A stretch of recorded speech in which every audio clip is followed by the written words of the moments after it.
why is the world in the mess that it's in right now? Sheldon Solomon is best known for co-developing terror management theory based on the theories of social scientist Ernest Becker concerning how humans deal with their own sense of mortality. He is professor of social psychology at Skidmore College and is the author or co-author of over 100 articles and several books. This episode explores economic inequality.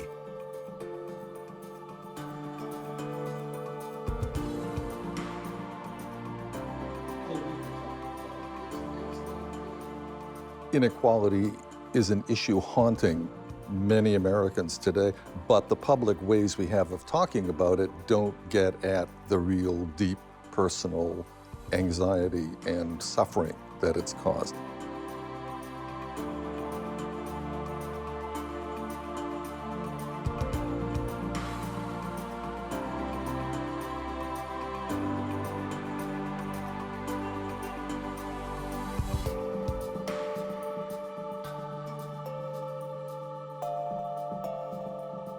What is at the heart of the problem of inequality?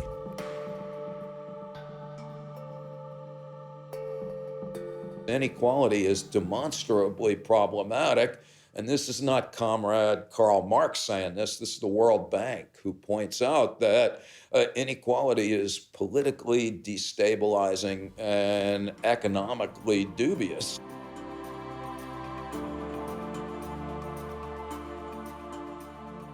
The deep virtue that Americans keep celebrating is competition. It's a free market in self-esteem as well as in products. Heroic behavior, which we ordinarily think of as rescuing and nurturing other people, becomes predatory. And that takes us into the world of, elite inequality or elite privilege and desperate inequality among people at the bottom, so that you end up in a culture that is tormented by the unspoken urge to get rid of the people at the bottom. So you're really trying to get rid of a surplus population of losers, immigrants, people you don't like, even youth, people who don't have any claims to power. How many people seem to be utterly callous and disinterested in that, who have a disdain for those who are suffering, who have a disdain for the working class, who have a disdain for people who are impoverished or unemployed, and see them as parasites. And some of those people who have kind of contempt and disdain see themselves as the victims of the people who they think are getting something for nothing or striving for benefits they haven't deserved, and look at those who are needy as parasites of some sort. From an American perspective, I think sometimes we can have the belief that people in the lowest socioeconomic class, they're there because they're lazy or they did something to be there, that they didn't work hard enough, they made mistakes, that if they really would have believed in this American dream and worked hard like everyone else has, they wouldn't be suffering this way.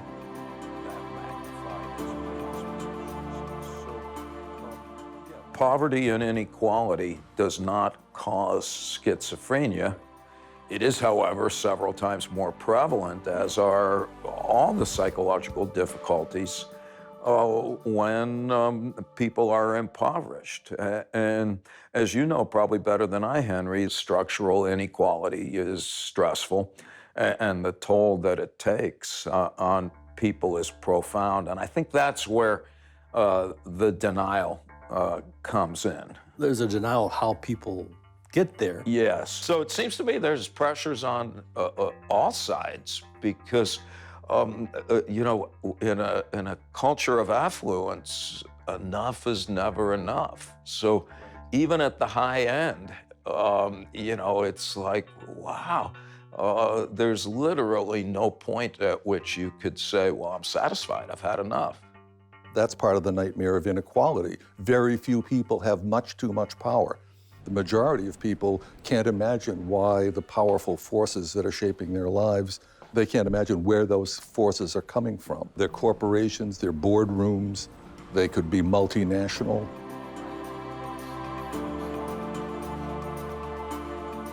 Again, maybe a little bit naive, but what I see our kids learning very early on is, oh, you got to be better than the scumbags sitting on either side of you. And if you're not, if you don't have a startup company by the time you're 6 and a Porsche by the time you're in college, you're an abject failure. And, we got to go back maybe to Jimmy Carter, who really pointed out in the 1970s that we were going way asunder with our obsession with material wealth as opposed to cherishing a meaningful existence. What are the psychological underpinnings of economic inequality?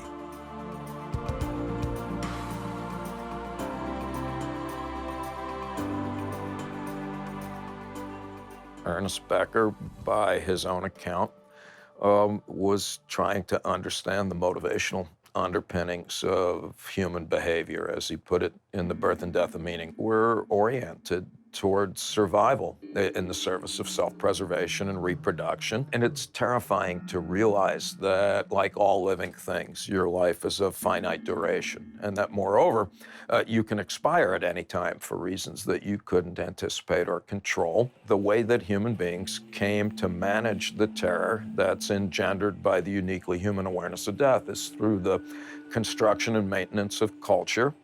And culture, he argues, are sets of beliefs that we share with our fellow humans in our group that give us a sense that we're valuable people in a meaningful universe. And if you're lucky enough to feel that way, that you're a special person of value in a world that has meaning, he calls that self-esteem. We are highly motivated at all times, whether we're aware of it or not, to maintain faith in our cultural worldview and confidence in our value or self-worth or self-esteem in order to minimize or eradicate death anxiety. Heroism is just Becker's term following William James for self-esteem, which is just to see yourself as a consequential contributor to a world that has meaning and is therefore worth your effort to contribute towards it. We all want to be heroic. We all want to feel like we're valuable members of a meaningful universe, but there's no straightforward way to do that by virtue of one's own efforts. The extent to which we are each capable of behaving heroically is ultimately, at least in part, determined by the vagaries of our surroundings. What kinds of opportunities does any given culture provide for all of its citizens to distinguish themselves in a heroic fashion? A good culture has ways for everybody, if they tried hard enough, to become heroic and share the psychological benefits. Our culture is arguably derelict in that regard to tremendous degrees, and we are seeing the horrific consequences of that. We value that which cannot be realistically attained by the average individual. So we no longer value being good in God's eyes. We value having a lot of money and a lot of stuff. Here's Becker in the 1970s talking about the psychological underpinnings of inequality and why some of the need to have more than the person next to us is the hope that we're going to live longer. I don't see how you can account for insatiable desires of any kind without positing some kind of almost inexorably inextinguishable existential thirst.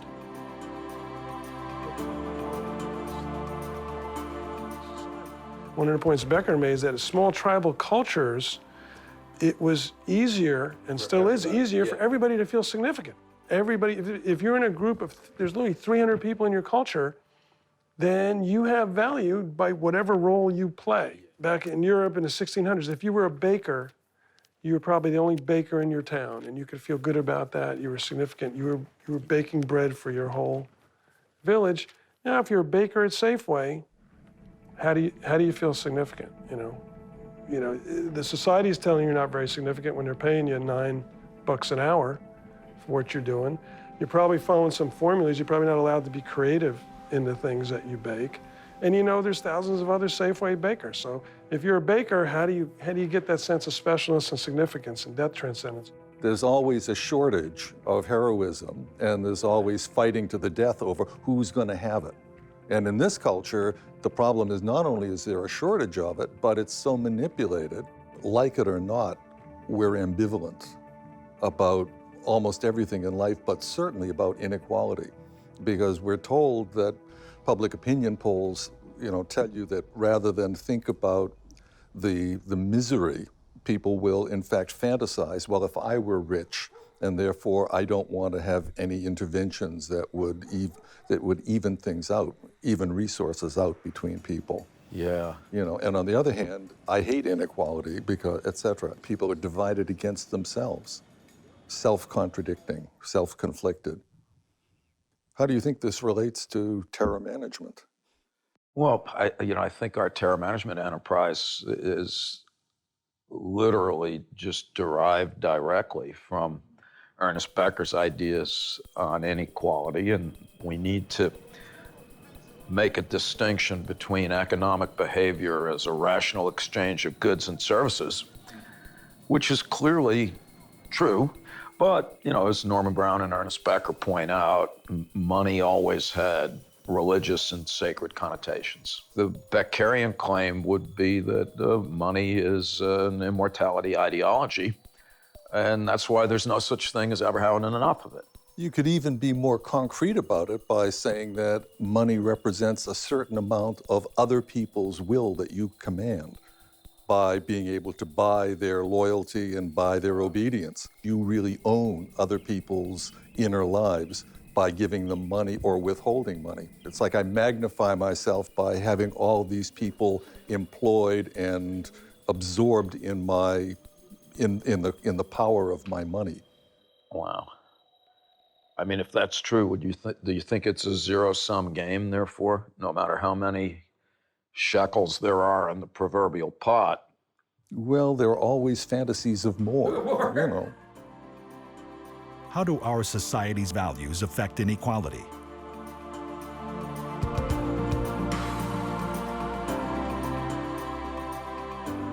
I think one of the biggest things at the heart of this idea that income inequality is this underlying sense that anyone can make it, that the world really is fair, world really is a place where we all have equal opportunities, and if we have handicaps, they make us stronger, and they're things that we can overcome, and we can all become like the Donald Trumps of the world.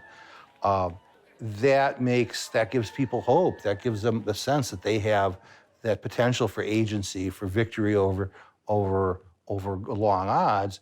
And the problem is the world's been getting that vision is becoming further and further from the reality of the way things work in the world.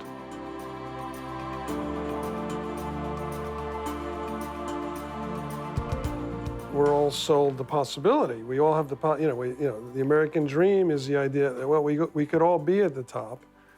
Well, not everybody can be super rich, and if somebody has a chauffeur in a Rolls Royce, somebody's got to be the chauffeur. 1,000 teenage girls move to Los Angeles every month to get rich and famous. And psychologically, why? So they can feel bigger than death. They can feel significant in a big way, and they're going to live on through their fame. So that's very seductive and appealing, okay? The reality is, 12,000 girls go to LA in a year, 2 or 3 of them are gonna actually get that. And, what about the rest of them? People love the rags to riches stories. Every election, the candidates fight with each other to come up to have the poorest family who came from the roughest circumstances, and a lot of them are obvious bull. They're making up stories. You, like me, can rise above. I can't think of a politician who's emphasized the advantages they had in their background. It's always how hard my life was, how poor my parents were, and how through our hard work and our skills and intelligence, we rose above. We are more tolerant of inequality, radical inequality, than all other peoples. And it's because of how much John Locke's ideas permeate our culture. He said we vary in industry, and therefore it is inevitable that over time, some people are going to have more than others. A traditional conservative point of view, and that is that when we let people pursue their individual best interests, we all benefit as a result. The occasional genius, the Steve Jobs, the Warren Buffetts, if we give them unbridled access to infinite amounts of resources, well, then they do spectacular stuff and the rising tide lifts all boats. We actually glorify inequality. It's a worldview. One reason why we cling to inequality is that it's a big part of the American worldview. On the one hand, Americans are, for the most part, very fine with inequality.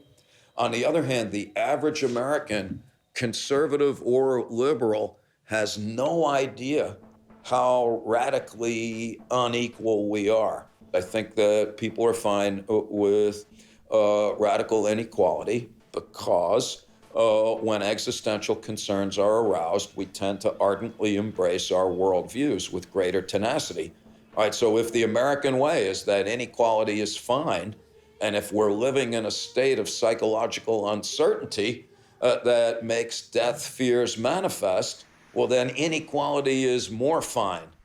Adam Smith said, looking at the big picture of where he thought capitalism would take us, he was concerned. He says, we're not going to really kick off the system unless we encourage some greed from people. And that's a terrible thing to do because greed is such a horrible vice. And he says, in fact, you know, it's so horrible, I don't think we have to worry about it ever getting out of control. He did, that's right. A little short-sighted on that one. Yeah, he was. Because it never in his wildest imagination would have occurred to him that we would venerate it as the highest indication of a kind of character that one should aspire towards.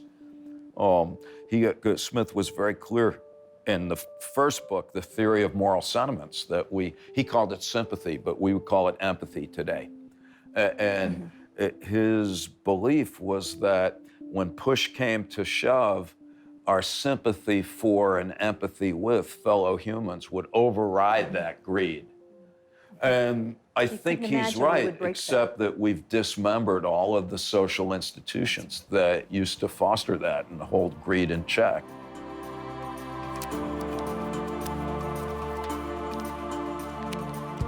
So we've always wanted money, but for most of human history, our zeal to acquire unlimited amounts of it was tempered by the Judeo-Christian mandate against greed or avarice.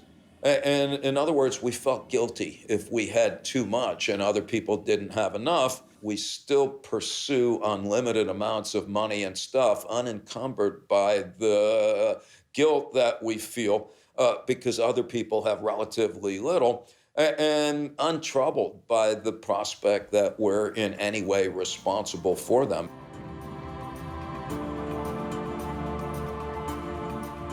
It gets back to this deranged idea that we're individuals and, you know... And it's a meritocracy. That's correct. And so that's what Locke said. You know, we're all individuals. There's no such thing as a society. We have the right to possess the fruits of our labor as long as we don't interfere with someone else's pursuits. And there's no limit to what you are entitled to possess as long as you work for it. And the Protestant roots of the work ethic give religious legitimation. There you go, and that legitimizes it. And then Locke goes on to say, because people vary in industry, some people are going to have more than others. And that's not only natural, it's good. Right. The cream will rise to the top. The cream will rise to the top and bring the rest of the pilgrims with it. And everyone thinks that they're the cream. Whoever espouses this idea never thinks, you know, I might not be the cream. That's correct. It's like some person said, I can't remember who, that America isn't a country with rich and poor, just everyone's a temporarily embarrassed millionaire. Like, if someone will just notice me and all my talents, I'm gonna be on top and everyone else is a loser. When in fact, we're in this web together where we affect each other, and you can't have people as astronomically wealthy as we have without incredible poverty. Yeah, well, here's another one of these. We have to disabuse people of ideas that to most Americans are not even debatable. Yeah. They're just obviously true. Yeah. You are successful in proportion to your intelligence and effort.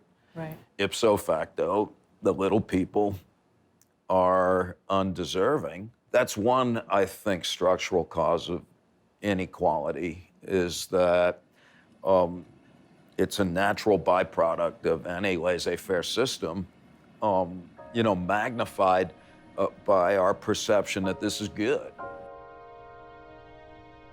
What are some possible solutions to inequality?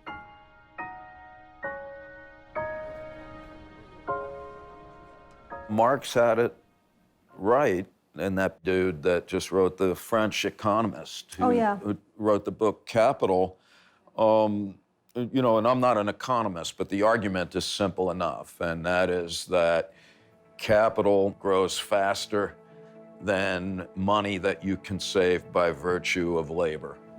And so it is inevitable that the best way to become rich is to have money in the first place.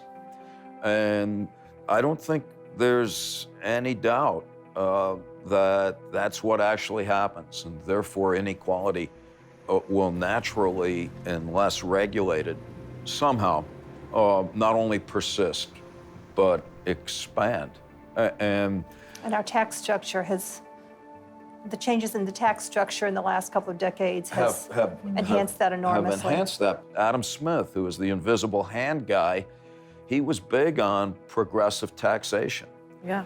He said, look, I'm saying you can have as much as you earn, but it doesn't follow from that you shouldn't, by that fact, contribute more to the well-being of society. This is what Francis says in That's the right. encyclical. Smith said, yeah, you should make a ton of money if you want, but business by itself is never going to provide infrastructure. It's never going to provide parks, libraries, education, public health. That's what government is for. And so this is another, I guess, one of my big preoccupations is folks that, like you, Vita, and I mean this as a compliment, that are like working really hard to foster social justice and progress, I think sometimes think that that's totally antithetical to our history, when in fact, a lot of these folks back in the day, they'd be social democrats today. That I find that just alarming, that we've gotten to the point where we've lost track of the original vision of the founding fathers, and forgetting about that they were patriarchal, misogynistic, racist, sons of bitches, actually had some pretty good ideas about the way we should treat people. We just have to broaden their definition of who's a person.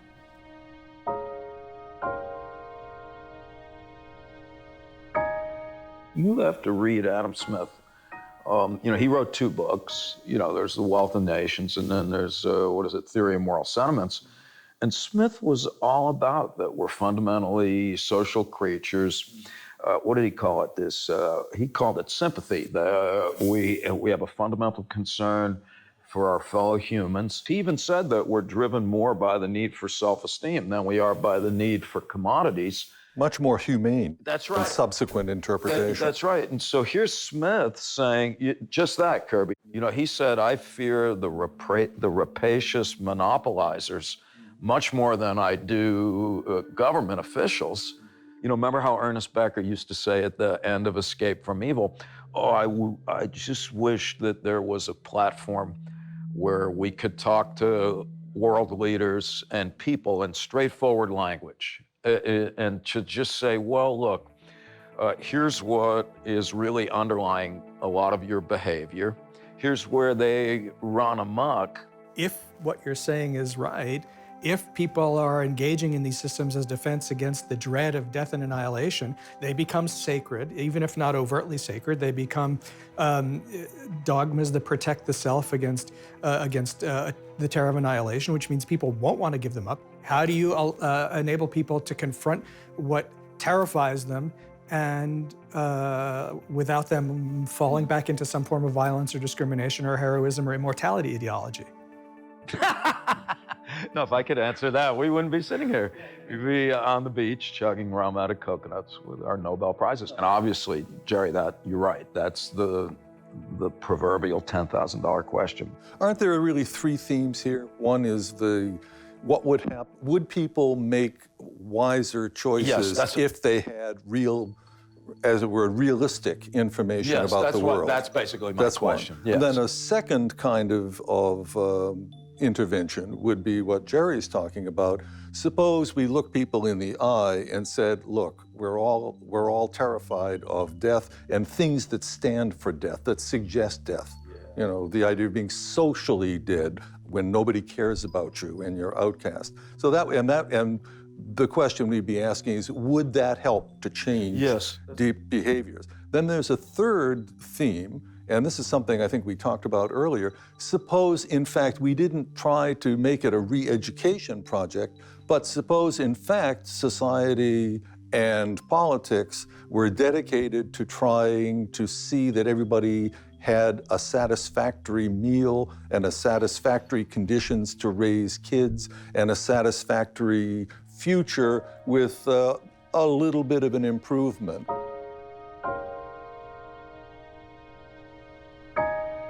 We have to distinguish between progress with the big P as a myth and progress as change over time that by some mutually agreed upon standard we can, at this particular moment, without declaring it an eternal benchmark, something that'd be good. Yeah. We said it'd be good if fewer people in America went to bed hungry, and That's progress. That's progress. Obamacare, the problems notwithstanding, is tremendous progress. So I think we can talk about progress, but we got to be careful. Change is not progress. Progress as a death-denying illusion is not necessarily progress. Both Becker and Pope Francis gave a very good standard for that. And for Becker, it's heroism and illusions. Yeah. They've got to benefit the world beyond yourself. That's right. Including future generations. And Francis says the same thing when he's talking about property, when he's talking about wealth, when he's talking about technology. Yeah. Instead of having that goal of more, whatever it is, the goal has to have some kind of a good. It's got to fit in some larger scheme, whether it's nature, religion, whatever it may be.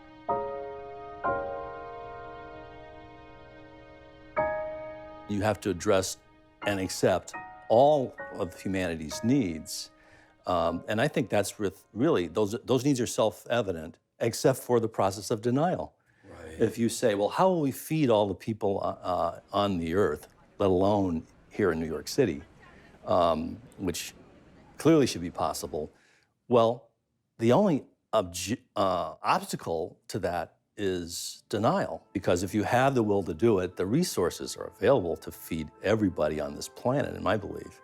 In fact, I think Einstein said that 50 years ago, that we don't need the atomic science to feed everybody. You just have to want to do it, and then to use existing technology, you can do it. So I think acknowledging human needs and finding a way to address our denial, and I think this is why bringing Becker's work to the forefront, bringing this automatic unconsciousness. Maybe it's the cover over the abyss. Oh, I like that, yeah. I mean, he does an escape from evil. He's like, I'm pessimistic, but I'm not cynical. We have these capacities, and it shows up as his ability to know we're gonna die. Yeah. But it might just show up as our ability to put all this together. I don't think we'll necessarily make any headway unless we can really start talking in very plain language so that folks can understand, even if they disagree, about the psychological underpinnings of all this.